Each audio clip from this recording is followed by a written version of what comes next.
بسم اللہ الرحمن الرحیم نحمدہ ونصلی علی رسولہ الکریم اما بعد۔ پرسکون گھر، پیار بھری زندگی، محبت کے ساتھ جینا یہ ہر آدمی چاہتا ہے، لیکن بار بار کہتا ہوں چاہت پوری اس وقت ہوتی ہے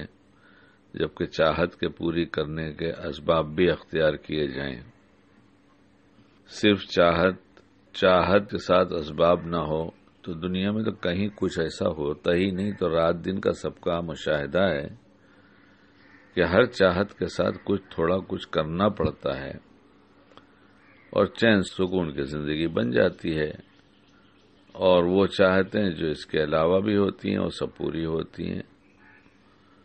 اللہ کا دستور یہی ہے کہ اسباب اختیار کرنے والے کی چاہتوں کو پورا کرتا ہے۔ چاہت ہو، اسباب ہو، دعا ہو تو چاہتیں پوری ہوتی ہیں، اور کوئی ضروری نہیں ہے کہ اسے کوئی سمجھائے یا آپ رات دن کے تجربے میں خود دیکھیں نا۔ بہرحال بات تو چھوٹی ہی کرنا ہے، لمبی تو سننے کے عادی نہیں لوگ۔ کچھ لوگ ہیں جو چاہتے ہیں لمبا بیان بھی ہو، انشاءاللہ وہ بھی ہوتا رہے گا اللہ نے چاہا تو۔ ایک فیملی ایسی کہ جوان کی شادی ہوئی،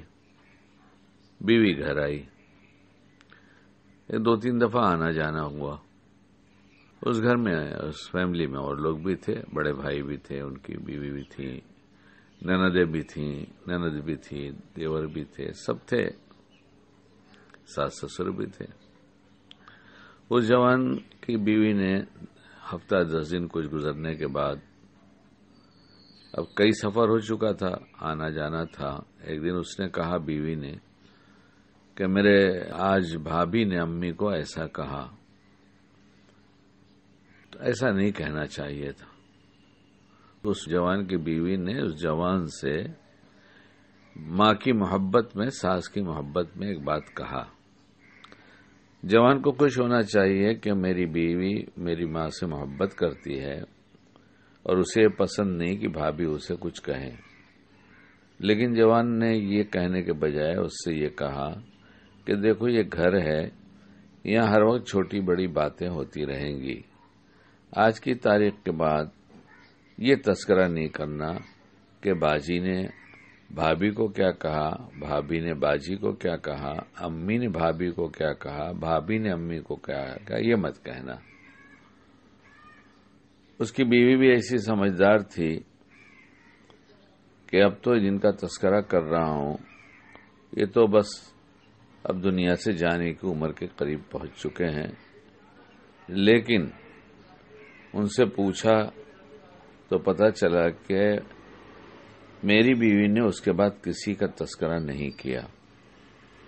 اور یہی نہیں ہوا بلکہ میاں بیوی دونوں نے مل کر یہ طے کر لیا کہ ہم کسی کا کوئی تذکرہ نہیں کریں گے،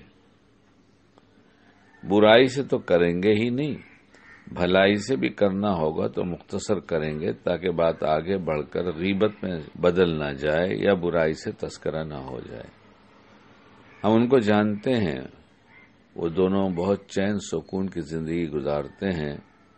اور گھر میں غیبت جو زنا سے زیادہ بری چیز ہے، مرے ہوئے بھائی کے گوشت کھانے سے زیادہ بری چیز ہے، جب اس کو چھوڑ دیا تو جب حرام چھوڑتا ہے تو آدمی کو چین سکون نصیب ہوتا ہے۔ ان سے پوچھا تو تم لوگ کرتے کیا ہو آپس میں باتیں؟ انہوں نے کہا ہم بس آپس میں پیار بھری باتیں ضرورت کی کچھ کر لیتے ہیں، باقی وہ اپنے پڑھنے پڑھانے میں لگ جاتی ہیں اور ہم بھی اپنے پڑھنے میں لگ جاتے ہیں،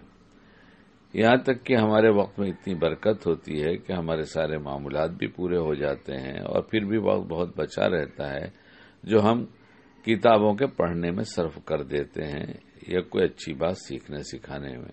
اللہ ہمیں بھی ایسی زندگی عطا فرمائے جو اللہ کو پسند ہے۔